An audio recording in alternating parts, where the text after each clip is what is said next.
Então, bora em mais uma reunião do grupo de Genefil de psicanálise. Estamos lendo Psicopatologia da Vida Cotidiana. O prosseguimento da análise trouxe outras confirmações. Na véspera, a sonhadora visitara pela primeira vez o monumento a Marco Antônio de Strasser, que ficava nas imediações da sua casa.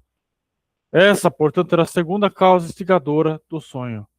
A primeira fora a conferência sobre a mordida de cobra.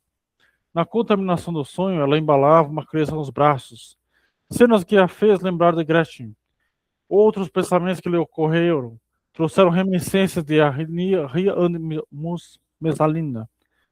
Um aparecimento do nome de tantas espécies atrás dos pensamentos oníricos já permite suspeitar de que, quando mais jovem, a sonhadora alimentara uma paixão secreta pela profissão de atriz. O começo do sonho. Uma criança resolvera, por fim, a sua vida através de uma mordida de cobra. Não tinha, na verdade, outro sentido senão o de que, quando criança, ela resolvera tornar-se uma atriz famosa algum dia. Enfim, ramificou-se do nome Messalina, o curso de pensamentos que levaram ao conteúdo essencial do sonho.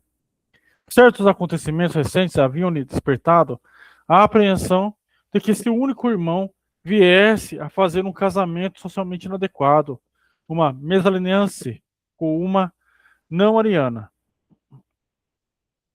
11.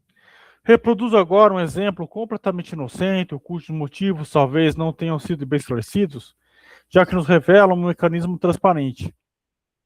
O alemão que viajava pela Itália precisou de uma correia para amarrar sua mala danificada. Para a correia, Heimann. O dicionário indicou a palavra italiana corregadia. Será fácil guardar essa palavra, considerou ele, pensando no pintor Correggio. Depois disso, entrou numa loja e pediu uma ribeira. Aparentemente, ele não conseguira substituir a palavra alemão pela italiana em sua memória, mas seus esforços não foram completamente infrutíferos. Ele sabia que precisava ater-se ao nome do pintor, e assim esbarrou não no nome do pintor que soava como a palavra italiana, mas no de outro que se parecia com a palavra alemã Heimann. É evidente que, tal como inclui esse caso, como exemplo de um lápis de fala, poderia também tê-lo citado como exemplo do esquecimento de nomes. Quando colecionava lápis da fala para a primeira edição desse livro, meu procedimento consistia em submeter à análise todos os casos que conseguia observar, mesmo os menos notáveis. Desde então, muitas outras pessoas se dedicaram à divertida tarefa de colecionar e analisar lápis de fala, e assim permitiram fazer uma seleção entre o material mais rico.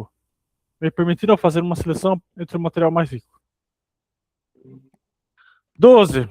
Disse um jovem à sua irmã: rompi completamente relações com os D. Já nem os cumprimento mais. Pois é, respondeu ela. Eles são uma bela Liebschaft.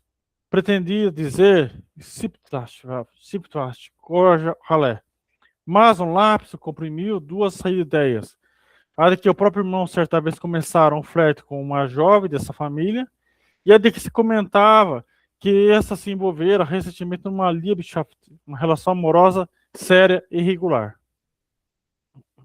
13. Um jovem dirigiu-se a uma dama na rua com as seguintes palavras: senhorita, permita-me que a consulte. É óbvio que ele pensara em dizer que gostava de acompanhá-la, mas temia sua proposta pudesse insultá-lo. O fato desses dois impulsos afetivos conflitantes encontrarem expressões numa única palavra, justamente no lápis da fala, indica que as verdadeiras intenções do rapaz, afinal, não eram das mais puras, de modo que mesmo a ele parecia insultuosa para com a dama, mas enquanto tentava esconder isso de si mesmo. Seu inconsciente lhe pregou uma peça e traiu suas verdadeiras intenções. Desse modo, por outro lado, ele, como antecipou a resposta convencional da dama: mas o que o senhor está pensando de mim? Como ousa me insultar dessa maneira? Relatado por Otto Rank. Menciono a seguir alguns exemplos de um artigo de Steckel, intitulado Confissões de Consciência, publicado em The Berlin Tablet, de 4 de janeiro de 1904. Uma parte agradável de meus pensamentos conscientes é revelada pelos exemplos seguintes.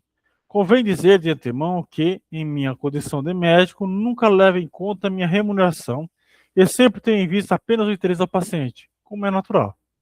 Encontrava-me com uma paciente a quem estava prestando assistência médica durante suas convalescências após uma doença grave.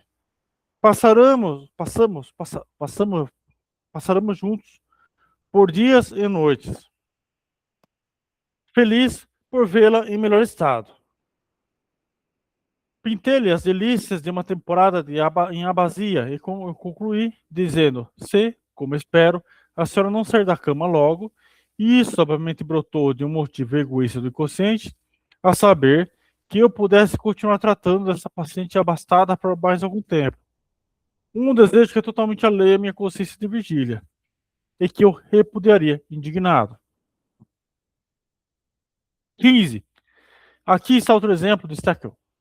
Minha mulher estava contratando uma governanta francesa para trabalhar durante as tardes. E depois de terem chegado a um acordo sobre as condições, quis ficar com as recomendações dela. A francesa lhe pediu permissão para conservá-las, indicando o seguinte motivo: Je cherche encore après-midi pardon pour les avant-midi. Ainda estou procurando a colocação para as tardes, quer dizer, para amanhã. Obviamente, ela estava com a intenção de tentar a sorte em outros lugares e talvez conseguir melhores condições. Intenção que realmente leva a cabo. Destaco 16. Tive de fazer um sermão à pessoa e seu marido. A pedido de quem eu a fazia, ficou escutando do lado de fora da porta. Ao final do meu sermão, que eu deixara visivelmente impressionada, eu disse: beijo-lhe as mãos, meu senhor.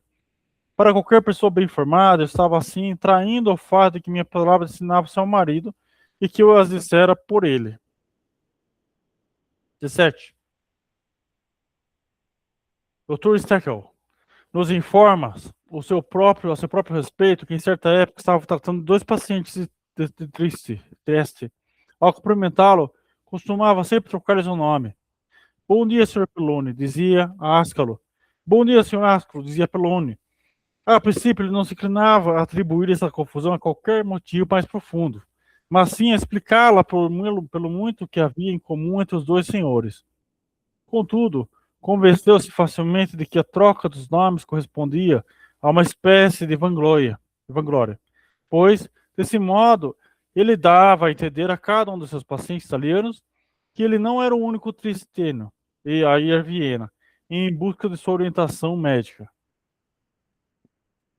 18. O próprio Dr. Steckel, durante uma tumultuada Assembleia Geral, disse: vamos agora brigar, em vez de vamos passar ao item 4 da agenda. 19. Disse o professor em sua aula inaugural: não estou inclinado, em vez de apto, a escrever os méritos do meu estimado predecessor. 20. Dr. Steckel é uma dama que ela suspeitava estar com doenças de graves. Senhora é aproximadamente o Croft Boffel, em vez de cabeça, mais alta do que a sua irmã. 21. Informa o Dr. Steckel. Alguém queria escrever o relacionamento entre dois amigos, salientando o fato de um deles era judeu. Disse: eles viviam juntos com o Castor e Polak. Isso certamente não foi um gracejo. O próprio faleceu notou o lapso depois que ele chamei a atenção para ele. 22. Ocasionalmente, um lapso de fala faz, às vezes, de uma caracterização detalhada. Uma jovem senhora que costumava dar as ordens em casa contou-me que o marido, adoentado, fora ao médico para saber que tipo de dieta deveria seguir. O médico, entretanto, disse-lhe que não se importasse com isso. Ele pode comer e beber o que quiser, concluiu ela. Os dois próximos exemplos, fornecidos por Terrank, provém de situações em que os lapsos da fala ocorrem com facilidade especial. Situações que se tem de guardar muito mais do que se pode dizer. 23. Um senhor apresentava suas condolências a uma jovem dama cujo marido morrera recentemente e quis acrescentar a senhora encontrara consolo ao dedicar-se. igualmente a seus filhos. Mas, em vez disso, falou Ridven. O pensamento suprimido refere-se a outro tipo de consolo. Uma viúva, jovem e bonita, logo encontrar novos prazeres sexuais. 24. Numa reunião social à noite, o mesmo senhor conversava com essa dama sobre os grandes preparativos para a Páscoa que se haviam feito em Berlim e perguntou: a senhora viu a exposição de hoje na Wertmann? Está totalmente decotada, decolete, em vez de decorada. Ela não ousara exprimir sua admiração pelo decote da linda senhora. Ele não ousara exprimir sua admiração pelo lindo decote da linda senhora, e nisso veio à tona o pensamento proibido, transformando a decoração de uma vitrine ou exposição de mercadoria num decote com a palavra exposição, inconscientemente usando num duplo sentido. E aí, Ronald, tranquilo? Isso é tudo do mesmo diálogo, é? É. Ah, tá certo. Só porque eu achei muito parecido cabeça com decoração. Ah, não, peraí. Você tá pensando. Peraí. Vamos pensar. Você está pensando que é tudo uma conversa só? Você está pensando tudo uma Isso, conversa? Não, são conversas diferentes, mas coisas específicas. Tá? que se parecem. É, exatamente. Ele está dando vários exemplos do lapso da fala, mas são de coisas diferentes. Então, ele falou lá da outra da cabeça, agora falou decote. A questão que ele está falando são trocas de palavras. Uhum, Entendeu? entendi. Podemos prosseguir? Ou você tem mais Bora. alguma dúvida? Beleza. Essa mesma condição aplica-se a outra observação do qual o Dr. Hans Sanch tentou fornecer um relato minucioso. 25. Contava-me uma dama, a propósito de um conhecimento comum, que, da última vez que o vira, ele estava tão elegantemente vestido como sempre e usava, em especial belíssimos halbus, sapatos baixos de cor marrom. Quando lhe perguntei onde havia encontrado ela, respondeu: ele bateu a porta da minha casa e os vi pela veneziana, que estava abaixadas. Mas não abri a porta nem dei qualquer outro sinal de vida, pois não queria que ele soubesse que eu já estava de volta da cidade. Enquanto eu escutava, ocorreu-me que ela me estava escondendo alguma coisa. E o mais provável era que não tivesse aberto a porta por não estar sozinha, nem adequadamente vestida para receber visitas. Assim, perguntei, ironizando um pouco, quer dizer que a senhora conseguiu admirá-lo? Os chinelos, digo, né? Sapatos baixos, através das venezianas abaixadas, em Hausschluss, consegue expressar seu pensamento sobre seu Hauskleid, literalmente vestido caseiro, ou seja, camisola, que eu me abstiver de enunciar. Por outro lado, tentou se afastar da palavra Haube, metade, pois justamente ela continha o núcleo da resposta proibida. A senhora só está me dizendo meia verdade e está escondendo o fato de que estava apenas meio vestida. O lapso da fala foi ainda favorecido pelo fato de, imediatamente antes de termos estado falando sobre a vida conjugal e a felicidade de Haulich, doméstica desse senhor, isso, sem dúvida, contribuiu para determinar o deslocamento de House para a pessoa dele. Por fim, devo confessar que minha inveja talvez tenha contribuído para eu situar esse senhor elegante andando de chinelo pela rua. Pouco tempo antes, eu mesmo comprara um par de sapatos baixos marrons, que certamente já não são tão belíssimos. Já não são belíssimos. As épocas de guerra, como a atual, produzem numerosos lapsos da fala, cujo entendimento não traz muita dificuldade. 26. E que regimento está seu filho? Perguntaram a uma senhora. Ele respondeu: está no 42º de Morder, em vez de Morteiro. 27. O tenente Heinrich Heimann escreve no Front de 1917. Fui bruscamente arrancado à leitura de um livro cativante para assumir por um momento a função de telefonista de reconhecimento. Quando o pouso de artilharia deu o sinal para cessar a linha, reagi dizendo: controle testados em ordem. Pelo regulamento, a mensagem deveria ter sido controle testado de ordem Schulz. Fim de mensagem. Minha aberração se explica pelo aborrecimento que me causou ser interrompido na leitura. 28. Um sargento instruiu seus homens para que dessem seu endereço correto nas cartas para casa, a fim de que as não se extraviassem. 29. O excelente exemplo que você segue aqui também é significativo em vista da situação profundamente aflitiva que supõe. Devo ao Dr. L. Tazer, que fez essa observação e analisou exaustivamente, enquanto morava na Suíça neutra durante a guerra e que o analisou exaustivamente. Reproduzo sua carta ao pé da letra, com algumas omissões secundárias. Toma a liberdade de descrever-lhe um lapso da fala cometida pelo professor M.N. da Universidade de O. Numa de suas conferências sobre a psicologia dos sentimentos durante o semestre de verão que acaba de se encerrar. Devo começar dizendo que essas conferências se realizam no Salão Nobre da Universidade, diante de um grande número de prisioneiros de guerra franceses internados e, por outro lado, de estudantes cuja maioria se compunha de suíços franceses firmemente partidários da entidade. Na cidade de O, como na própria França, Bush. É uma palavra universal e exclusivamente usada para designar os alemães.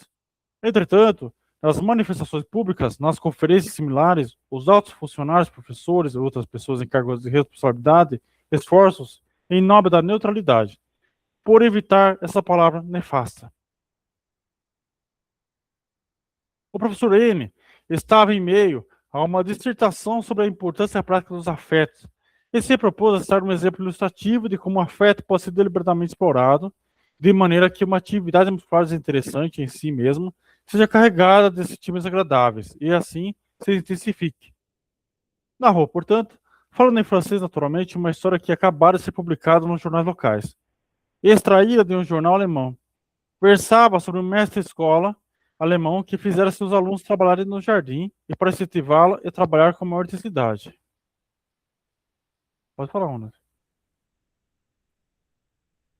Esses documentos que, tipo jornais e etc., que são assinados, eles só me tiram uma dúvida. Quando o sujeito assina, ele findou ali o documento, né? O documento não pode ser mais aberto ou editado. Como assim você está falando? Do. Como assim? Porque, por exemplo, no caso aqui dos jornais, né, ele diz aqui, os jornais eles podem ser editados, mas eles são editados posteriormente.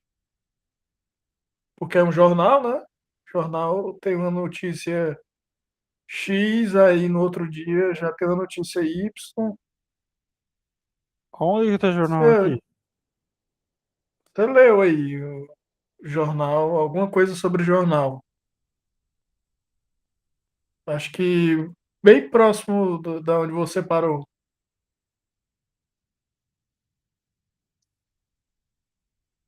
Eu tô procurando aqui para ver se eu falei jornal aqui. Não lembro. Falou em documento e depois falou em jornal.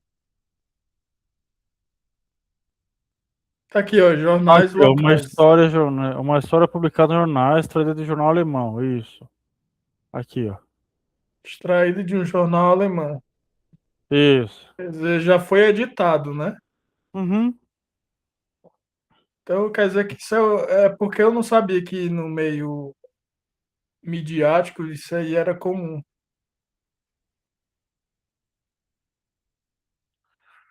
É, não sei se é comum ou é algum momento.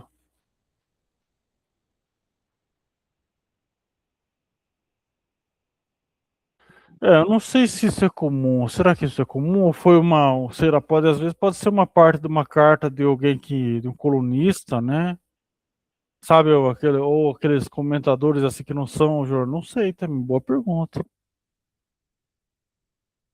Pois é, eu fiquei pensando, porque se as coisas forem editadas todo o tempo, não há notícia de fato, né? Tá Sim, mas. entendendo? Não. Existe a notícia, mas você pode manipular a notícia, né? É, Entendeu? e Mas e também ainda tem mais. em relação a documentos mais oficiais. Ah, sim. Se for documentos mais oficiais. É que também é difícil também de falar, porque assim, provavelmente ele estava falando aqui, vamos colocar aqui que ele estava em 1917, mais ou menos, 1900, estava ali no meio da Primeira Guerra Mundial, certo? Certo. Aqui também existia uma questão de usar os jornais como propaganda contra qualquer outra, o adversário, oponente, que está em guerra. Uhum, uhum, Então, aqui nesse caso, provavelmente a maioria das notícias eram contra os oponentes deles, os inimigos deles, né? E ainda mais um jornal entendi. local, né? Provavelmente deve ter muita edição. Entendeu o que eu quero dizer? Entendi. Faz sentido o que eu falei? Faz sim, faz sentido.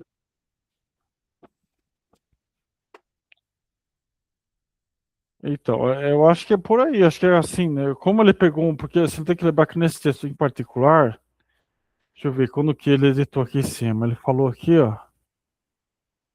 Olha lá, ó, aqui, ó. Não falei pra você, ó.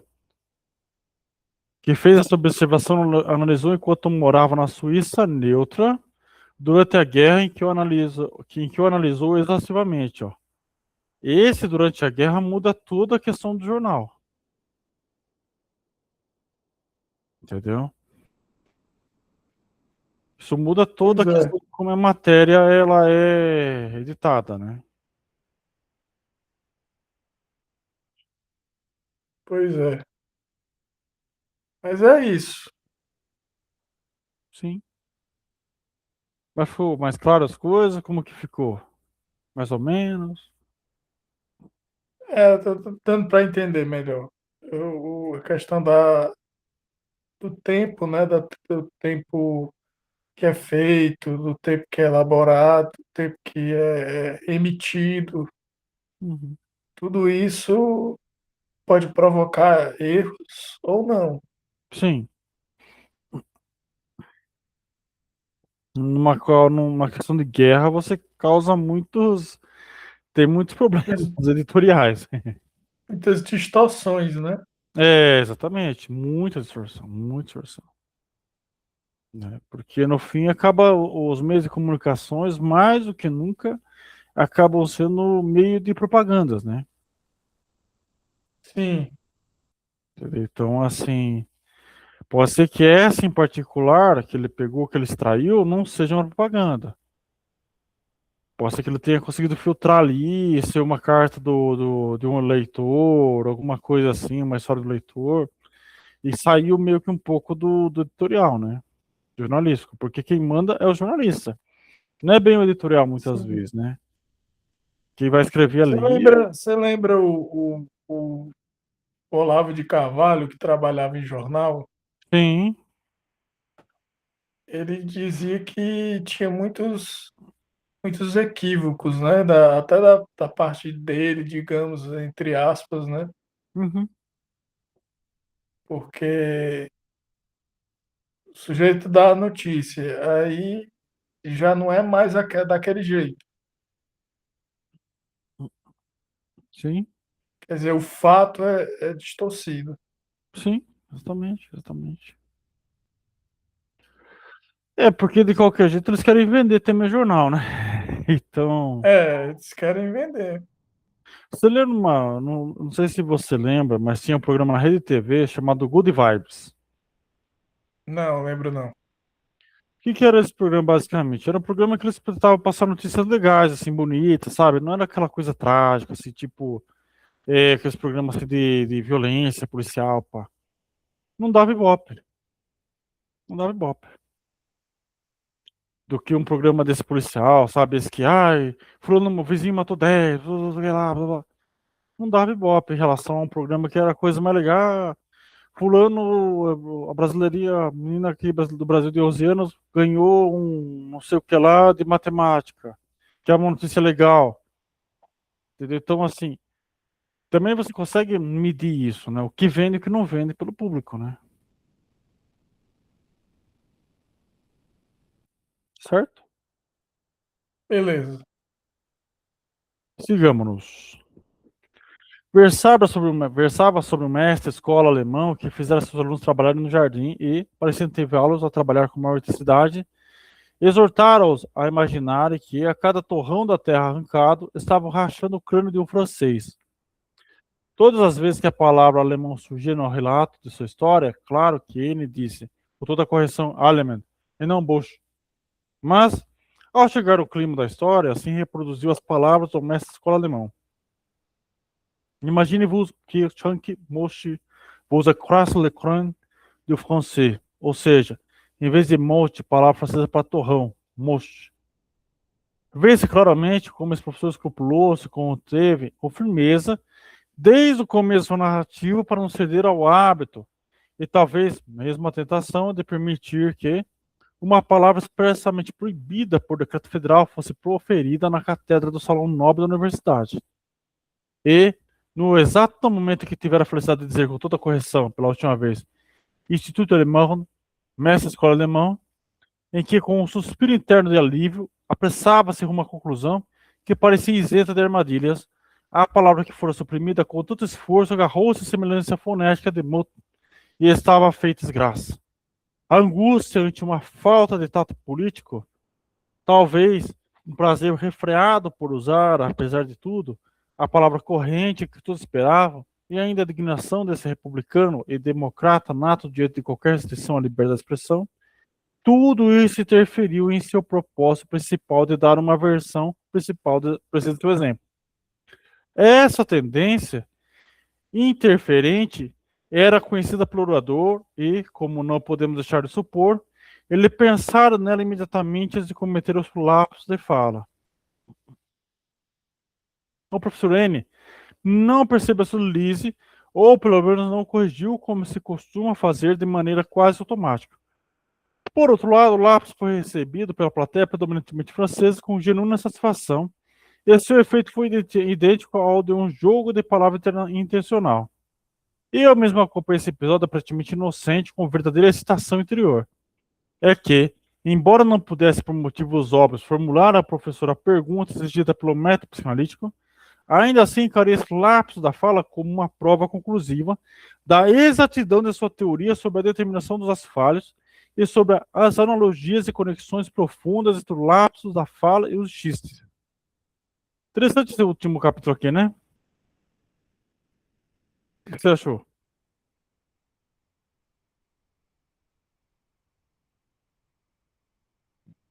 Eu acho que essa parte aí do deslize é interessante.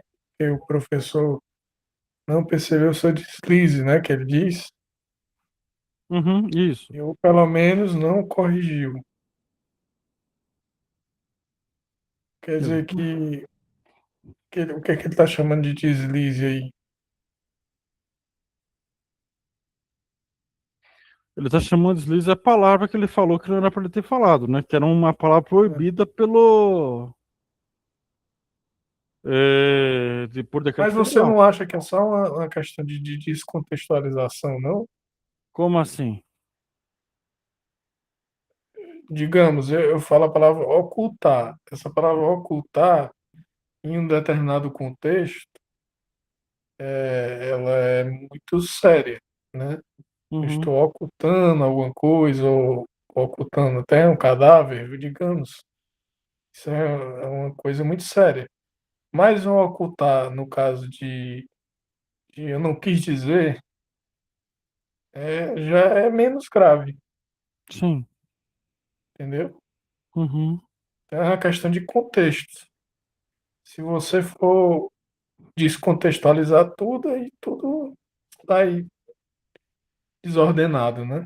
Mas sim. se você contextualiza tudo, ou pelo menos tenta contextualizar, e aí eu acredito que saia mais coerente o discurso. Uhum. Eu acho que a tentativa do lapso de fala é de tornar coerente o discurso, É, mesmo que o inconsciente talvez não trabalhe assim, uhum. que eu acho que não trabalha. o que que eu acho que a gente pode pensar sobre sobre o texto aqui, né? Sobre os textos que a gente está lendo. Muitas vezes, exatamente, eu acho que é um ponto que, por exemplo, nesse caso em particular, como a palavra ela não poderia ser dita, porque ela ofende toda uma galera, e nesse contexto, eu acho que nesse contexto particular, porque esse professor ele estava em cima de um palco de uma universidade e ele estava tentando ser neutro, Sim. entendeu? Então, eu não sei se está fora do contexto aqui, ou se tá dentro do contexto. Porque assim, aqui é Sim, um mas o que foi que contexto. ele falou mesmo? Ele falou essa palavra Bosch, se não me engano, Foch, uma coisa assim, que não podia falar, né? E Que ela é. significa o quê? Eu vou pegar aqui para você, peraí.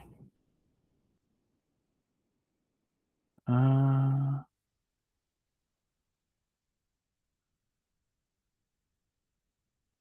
tô procurando aqui para você, pra gente ver qualquer palavra aqui, ó.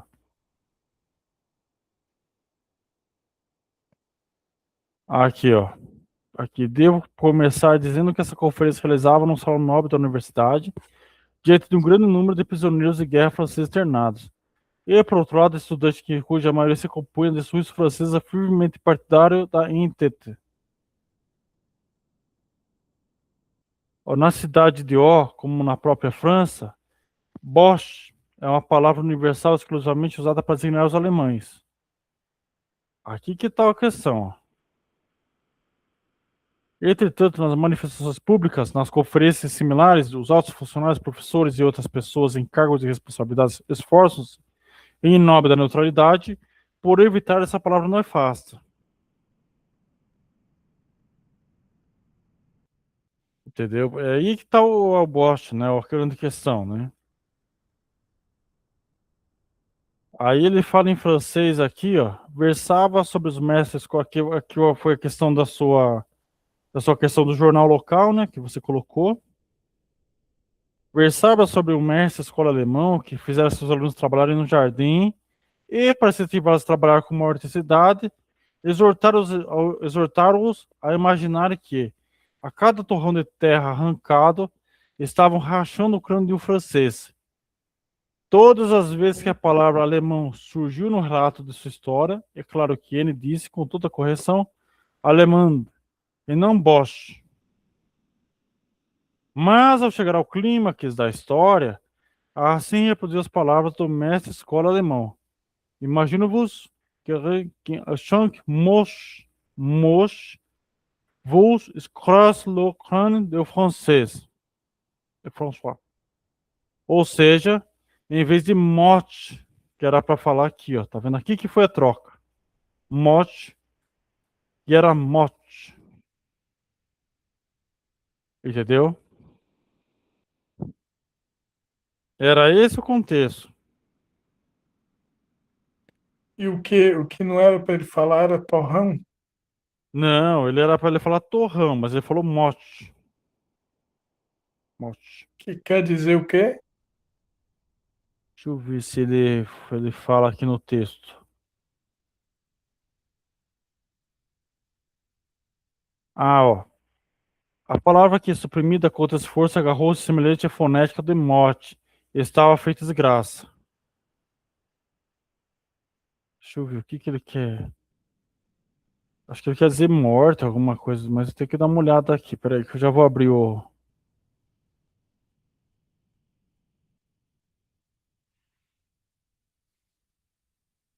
Deixa eu ver aqui.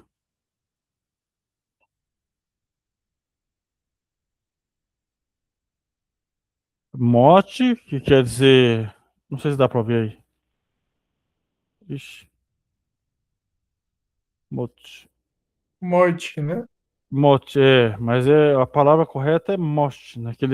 A palavra que ele trocou foi mote. Vamos ver aqui. Ah, Essas, porque eu estou ó, entendendo aqui. Ele passou do francês para o alemão. é, deixa eu ver aqui. Mosche, Mosche é alemão. Aqui já é entre línguas, entre idiomas. Então, Então, aí eu acho que tá a questão. É morte. Eu acho que eu não vou nem conseguir traduzir direito aqui. Deixa eu ver aqui. Quer ver? Vamos ver uma coisa. Peraí.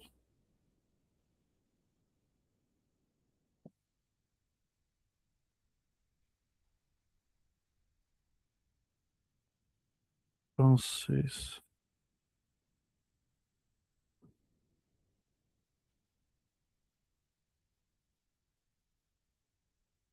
Imagine apenas que a cada golpe você está esmagando o crânio de um francês. Esse é o morte, quer dizer esmagar, né? Esse é a questão. Ele trocou por morte, que seria, quer dizer, por morte, quer dizer, por morte, que é a palavra torrão. Entendeu? Só que ele estava falando isso aqui numa plateia francesa, né? Que era prisioneiros aqui, ó, que era o que dizia a conferência realizada no Salão Nobre da Universidade, distribuindo o número de prisioneiros de guerra franceses internados, e, por outro lado, estudantes cuja maioria se compunha de suíços franceses, firmemente partidários do Entente. Na cidade de O, como na própria França, Bosch é uma palavra universal exclusivamente usada para designar os alemães. Ah, entendi agora. Entendeu? Era tipo Então, um mote. é, tipo mote, parecido na pronúncia, né? Mas em vez de ele falar assim, plantar, né? Igual ele estava falando, ele falou que era uma. Cada torrão de terra arrancada estava rachando o crânio de um francês. Essa é a tradução que deveria, que ele colocou aqui, né, em francês, né? E não é, e que seria a palavra torrão, né? A cada torrão a da terra arrancada estava rachando o crânio de um francês, mas seria um torrão, não é uma coisa assim? Imagine que É, se a cada, gente conhecesse o alemão e o francês, a gente entenderia melhor. exatamente, exatamente. Mas acho que eu entendi que o torrão vem de algo que é o torrão.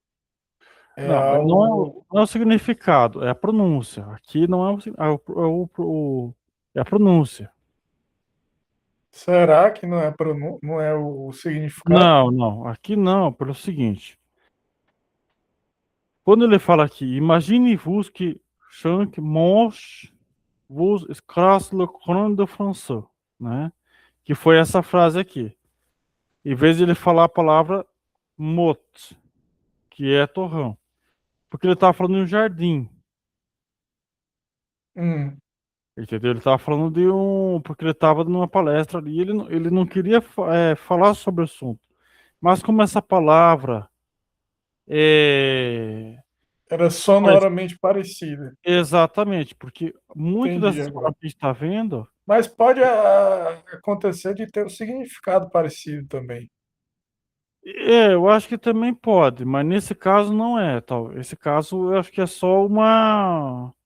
Foi só um deslize de palavra, assim, né? De uma palavra mot e mush, Uhum. entendeu? Tá vendo? Aí ele continua falando, né? Daí das graças, ó. Aqui que ele vai falar, ó. Em que com o suspiro interno alívio apressava-se numa conclusão que parecia isenta de armadilhas. A palavra que fora suprimida, contra esforço, agarrou-se à semelhança fonética de mot. E estava feita as graças. É isso, tá vendo? É a fonética. Semelhança fonética. Não é de conteúdo aqui.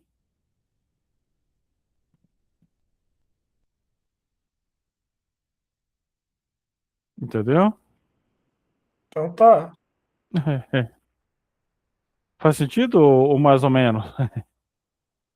Não, porque eu vejo que o torrão é o que vem por final. Hum. E no caso, a morte, né, vem por final.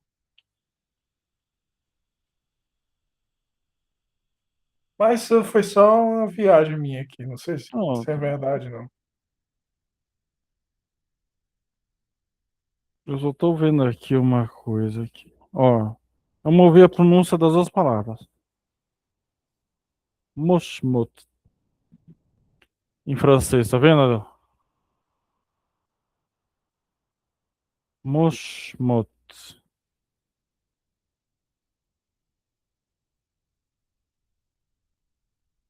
Também É. depende do contexto que for colocado, por exemplo.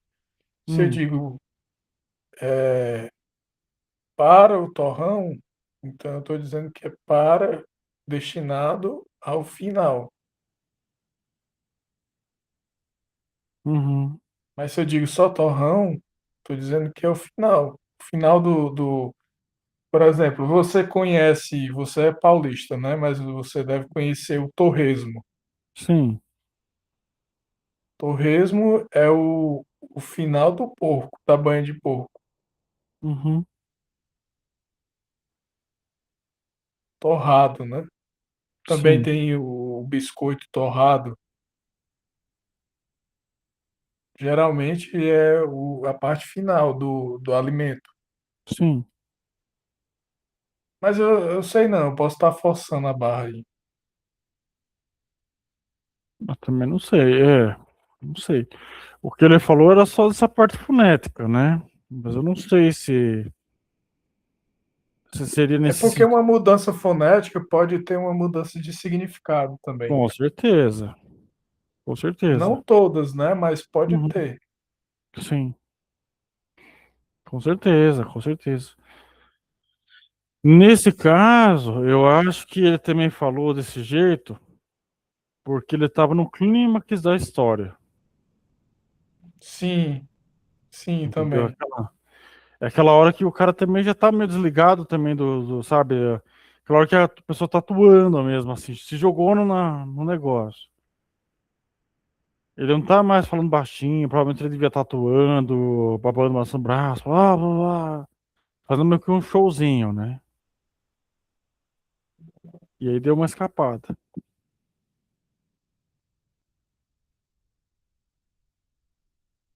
Aí ele fez escorrer a palavra sobre o discurso dele todo, né? É, exatamente, exatamente.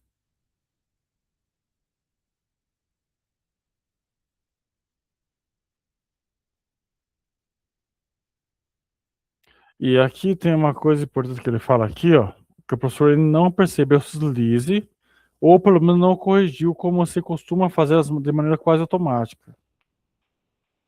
Ou seja, nem isso aqui, nem ele percebeu o erro, né? Ele falou e seguiu o jogo. Ele não percebeu. Normalmente ele corrige, mas ele estava tão no clímax lá do discurso que deu lapso, né?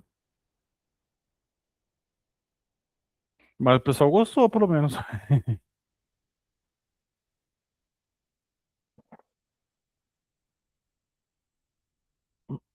E aí o cara pegou aqui o Dr. Stelks, né? Acho que era o nome do. E pegou esse caso, pegou a palestra aqui.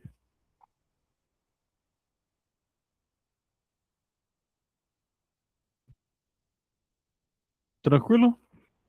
Tranquilo.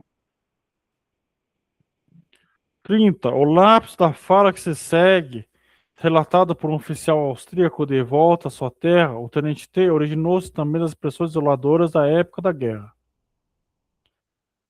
Por vários meses, no período em que fui prisioneiro de guerra na Itália, fui um dos 200 oficiais alojados numa pequena vila. Nessa fase, um de nossos companheiros morreu de gripe.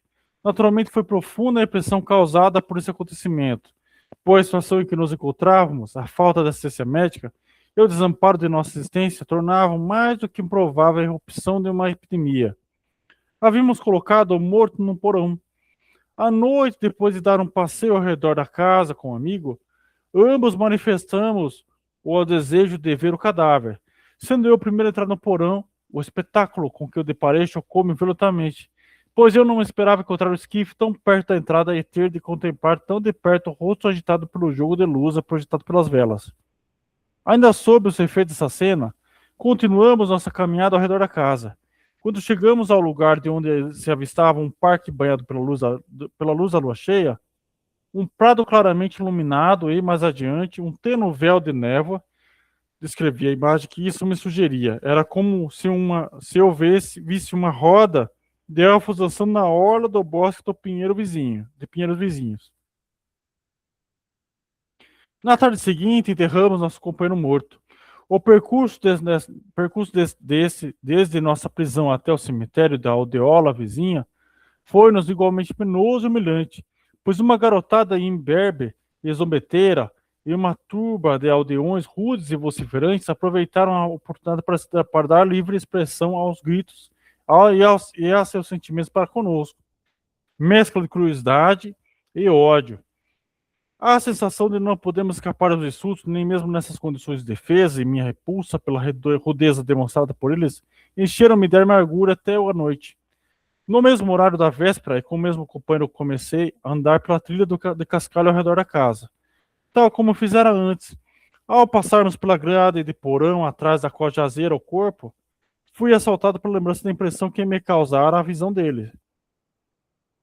No lugar onde o parque, claramente iluminado de novo, se estendia diante de mim, sob a luz da mesma lua cheia, parei e disse a meu companheiro: poderíamos sentir aqui, na sepultura grave, quero dizer, na grama, que afunda Siki, uma serenata. Minha atenção só foi despertada quando cometi o segundo lapso. Eu havia corrigido o primeiro sem me conscientizar do sentido que ele continha. Agora refleti e reuni os dois lapsos na sepultura, afundar. As seguintes imagens sucederam-se em minha mente com rapidez de um raio. Elfos dançando e parando a luz do luar. Nosso camarada deitado no esquife, a impressão por despertada, algumas cenas do enterro, a sensação da repulsa vivenciada e da perturbação do nosso luto. A lembrança de algumas conversas sobre a epidemia surgida e as manifestações de temor de vários oficiais. Mais tarde lembrei-me de que essa era a data da morte do meu pai, o que me pareceu notável, dado usualmente tenho péssima memória para datas. A reflexão seguinte logo me esclareceu logo me esclareceu. As semelhantes circunstâncias externas das duas noites, o mesmo horário, a iluminação, o lugar e o companheiro idênticos, lembrei-me da inquietação que sentiram ao aventarem os temores de uma propagação da gripe. E lembrei, ao mesmo tempo, minha proibição interna de me deixar dominar pelo medo. Conscientizei-me também no sentido da ordem de colocação das palavras poderíamos, na sepultura, afundar e entendi que somente a correção inicial de grave, sepultura, por gramas, que se dera de modo quase imperceptível, levar o segundo lapso, zikin, afundar, em vez de zigin, cantar, para garantir a plena expressão ao complexo suprimido. Acrescento ainda que nessa época sofria de sonhos angustiantes, em que, por várias vezes, via adoentada uma parente muito próxima, em que certa vez cheguei a vê-la morta, pouco antes de ser aprisionada.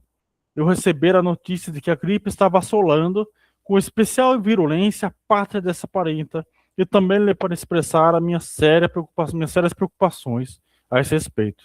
Desde então, ficara sem nenhum contato com ela. Meses depois, recebi a notícia de que ela fora vitimada pela epidemia das 2 semanas antes do episódio aqui descrito. Bom, é isso por hoje, tá bom? Beleza, Ronald? Beleza, cara. Obrigado aí. Tamo junto, até a próxima. Valeu!